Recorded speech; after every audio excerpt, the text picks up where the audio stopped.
দীর্ঘ প্রায় 7 বছর পর আবারও সভামঞ্চে বক্তব্য দেবেন বিএনপি চেয়ারপারসন ও সাবেক প্রধানমন্ত্রী খালেদা জিয়া। আগামী 21 ডিসেম্বর রাজধানীর আগারগাঁওয়ে বাংলাদেশ চীন মৈত্রী আন্তর্জাতিক সম্মেলন কেন্দ্রে মুক্তিযোদ্ধা সমাবেশে প্রধান অতিথি হিসেবে যোগ দেবেন বিএনপি প্রধান। মহান বিজয় দিবস উপলক্ষে বাংলাদেশ জাতীয়তাবাদী মুক্তিযোদ্ধা দলের উদ্যোগে এই সমাবেশ অনুষ্ঠিত হবে। সেখানে 1,500 থেকে 2,000-এর মতো বীর মুক্তিযোদ্ধা উপস্থিত থাকবেন। এ বিষয়ে যাবতীয় প্রস্তুতি সম্পন্ন করেছে মুক্তিযোদ্ধা দল। এরই মধ্যে খালেদা জিয়াকে আমন্ত্রণ জানানো হয়েছে। সমাবেশে খালেদা জিয়ার উপস্থিত হওয়ার বিষয়টি তার শারীরিক অবস্থার উপর নির্ভর করবে বলেও সংশ্লিষ্ট সূত্রে জানা গেছে। এর আগে সবশেষ জাতীয় বিপ্লব ও সংহতি দিবস উপলক্ষে 2017 সালের সোহরাওয়ার্দী উদ্যানে এক সমাবেশে ভাষণ দিয়েছিলেন সাবেক প্রধানমন্ত্রী খালেদা জিয়া। গত 5 আগস্ট শেখ হাসিনা পতনের পর 21 নভেম্বর সশস্ত্র বাহিনী দিবস উপলক্ষে সেনাকুঞ্জে সংবর্ধনা অনুষ্ঠানে উপস্থিত হলেও কোনো বক্তব্য দেননি বিএনপি চেয়ারপারসন।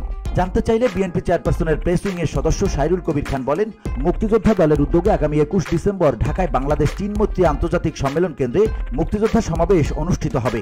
শারীরিক অবস্থা ঠিক থাকলে সেখানে বাংলাদেশের প্রথম নারী মুক্তিযোদ্ধা ও প্রথম নারী প্রধানমন্ত্রী বিএনপি চেয়ারপারসন খালেদা জিয়া প্রধান অতিথি হিসেবে উপস্থিত থাকবেন। BOD Bangla news desk.